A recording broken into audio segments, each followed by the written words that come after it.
नमस्कार साथियों, स्वागत है हमारे चैनल हिंदी फ्लोरेट्स में। आज हम हिंदी स्वर के प्रकार जानेंगे। हिंदी स्वर वे ध्वनियां हैं जो स्वाभाविक हैं। इन्हें उच्चारित करने के लिए किसी प्रकार का प्रयत्न नहीं करना पड़ता। इन्हें उच्चारित करने के लिए किसी अन्य वर्ण की भी सहायता नहीं ली जाती है। हिंदी स्वरमाला में कुल 13 वर्ण हैं। जैसा कि हम सब जानते हैं, हिंदी में स्वर और व्यंजन होते हैं, तो स्वर माला में 13 वर्ण हैं। ये वर्ण हैं अ, आ, ई, उ, ऋ, ए, ऐ, ओ, औ, अं, अह। हिंदी स्वर इस प्रकार हिंदी वर्णमाला में कुल 11 स्वर और एक अनुस्वार और एक विसर्ग होता है।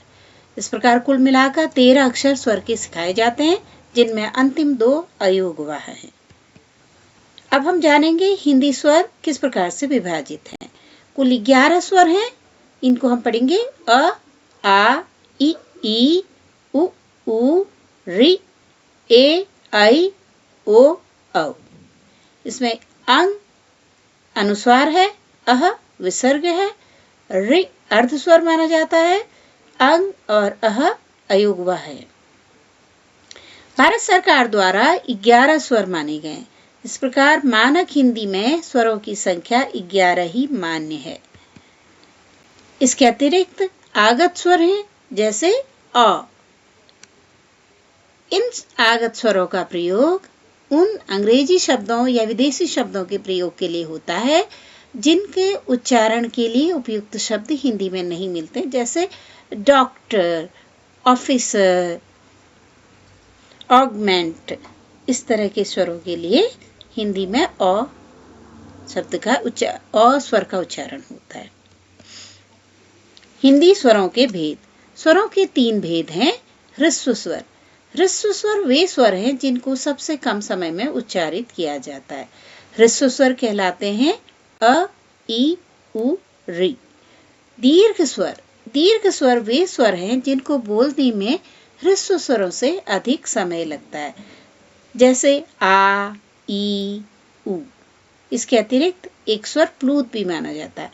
हालांकि हिंदी में प्लूत का अधिक उच्चारण नहीं है और ये संस्कृत में इसका प्रयोग ज्यादा है, फिर भी प्लूत स्वरों का कई बार प्रयोग होता है और प्लूत स्वर वे स्वर होते हैं जिनको बोलने में ह्रस्व की स्वरों की अपेक्षा 3 गुना अधिक समय लगता है। जैसे अ बोलने में हमें जितना समय लगेगा उसका लगभग 3 गुना किसी भी प्लूत स्वर को बोलने में लगेगा। इसका उदाहरण है ओम।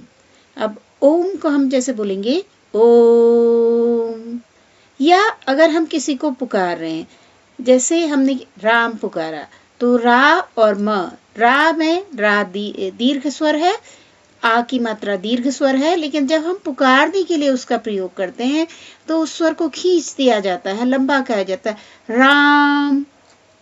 इस तरह से अगर उस स्वर को खींचा गया है तो वह दीर्घ स्वर ही प्लूत स्वर में बदल जाता है। तो इस प्रकार हिंदी में कुल 3 भेद हैं स्वरों के, ह्रस्व स्वर, दीर्घ स्वर, प्लूत स्वर। इसके अतिरिक्त संयुक्त स्वर माने जाते हैं। संयुक्त स्वर वे स्वर हैं जो 2 दूसरे स्वरों से मिल करके बने हों, उन्हें संयुक्त स्वर कहते हैं, जैसे ए, ऐ, ओ, औ। अब प्रश्न है कि इन संयुक्त स्वरों को दीर्घ स्वर की श्रेणी में रखा जाए या ह्रस्व स्वर की। तो हिंदी में या देवनागरी भाषा का एक नियम है कि जब भी स्वरों की बात आती है तो कोई भी 2 ह्रस्व स्वर या एक ह्रस्व स्वर और एक दीर्घ स्वर आपस में मिलते हैं या 2 दीर्घ स्वर आपस में मिलते हैं तो हमेशा दीर्घ स्वर की ही उत्पत्ति होती है। तो इस प्रकार इन संयुक्त स्वरों को भी हम दीर्घ स्वर में ही मानते हैं। तो हम देखते हैं कि इसमें अ, ई, उ और ऋ ये जो हैं ह्रस्व स्वर हैं और बाकी के आ, ई, उ, ए, ए, ऐ, ओ, औ, अं, अह। ये सारे स्वर जो हैं अंग अह को छोड़ करके अन्य बाकी स्वर दीर्घ स्वर की श्रेणी में आएंगे। यानी 4 स्वर आपके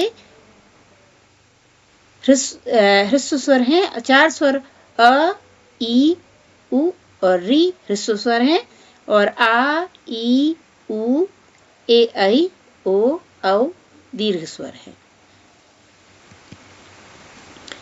अगर आपको हमारी ये कोशिश पसंद आई है तो कृपया चैनल को लाइक, सब्सक्राइब और शेयर करें। धन्यवाद।